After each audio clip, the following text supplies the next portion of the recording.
News, a service of Barong Insurance Agency, a public TIF district meeting in Weatherford. That's the big story for 7:30. I'm John Matthews. The first meeting of the Tax Increment Financing District Review Committee in the city of Weatherford will be held Tuesday at noon at Weatherford City Hall. Weatherford Economic Development Director Yolanda Cresswell says it's a public meeting and community members are welcome to attend. Among other things, the committee will discuss the status of the proposed TIF district, including potential boundaries, infrastructure improvements, and related project cost. There will be 2 city commission races in the city of Weatherford on August ballot.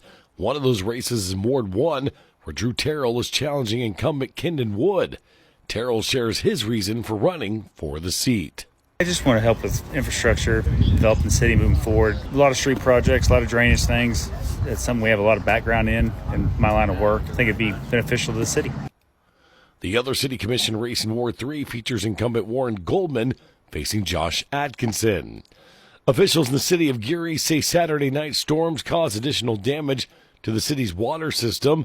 Officials say it appears lightning struck the city's water wells and completely destroyed the variable frequency drive panel that controls the flow of water from the water wells to the water treatment facility.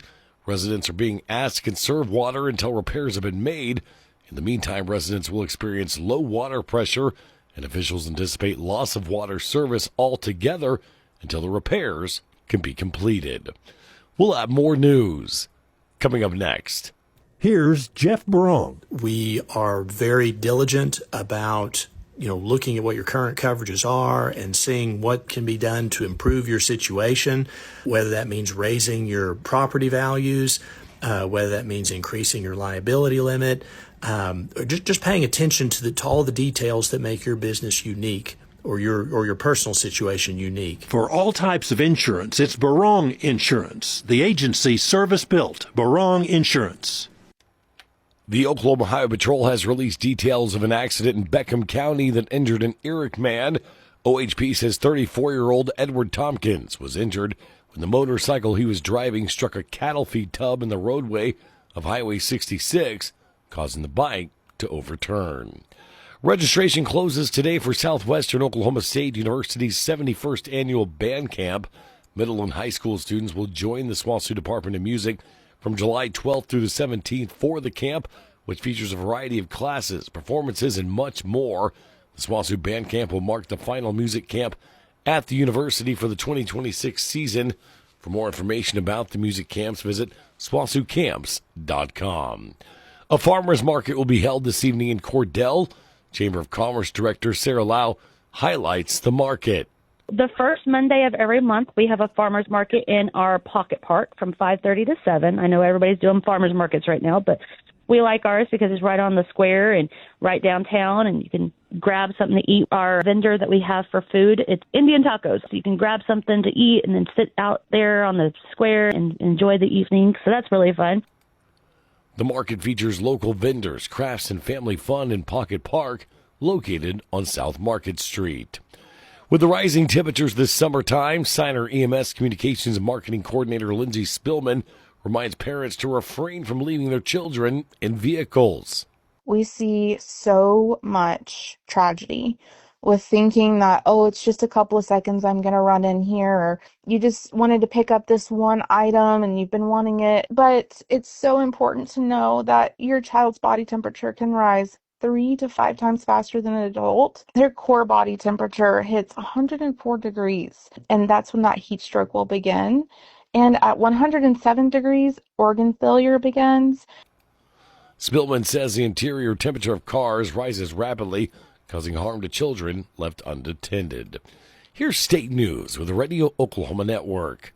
News from the Radio Oklahoma News Network. I'm Ann Roberts. A disaster declaration is in effect for Cleveland and Washington counties following severe weather over the weekend. Strong winds and flooding caused damage to homes and businesses. The state is working with the Oklahoma Baptist Disaster Relief to help residents impacted by the storms. Oklahomans are encouraged to report their damage at damage.ok.gov.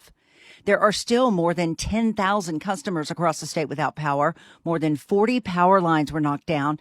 There are still many intersections without stoplights, so drivers should consider those four-way stops when they head out this morning. In Norman, city officials opened cooling stations around the city for those without power.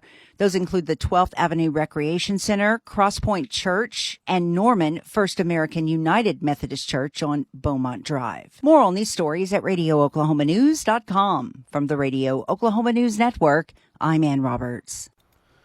News at 7:30, a service of Barong Insurance Agency. Coming up next, we'll get local funeral services after word from Lee Hometown Funeral Home. When you lose a loved one, it's important to have someone who's compassionate, understanding, and personal. Brandon Lee with Lee's Hometown Funeral Home in Clinton is dedicated to honoring your loved ones with heartfelt service. His goal is to create meaningful tributes that celebrate lives while guiding you with every step of the final process. Whether it's a traditional service, cremation, or pre-planning, if you have already purchased a funeral plan elsewhere, they will honor it as if it was their own. At Lee Hometown Funeral Home, they continue the tradition of caring and personal service. Please visit today to experience the difference. A celebration of life for 77-year-old Patrick Thomas Cornell will be held today at 1 o'clock at the First United Methodist Church in Clinton. He works as an attorney and was a former mayor of the city of Clinton. Burial will follow at the Mount Cemetery of Hope near Custer City. Services under the direction of Lee Hometown Funeral Home. Funeral services for 71-year-old David Ray Hines will be held Tuesday at 1 o'clock. The High Memorial Chapel at Lee Hometown Funeral Home in Clinton. He worked as a ranch hand. Today's funeral notice is a service of Brandon Lee at Lee Hometown Funeral Home in Clinton.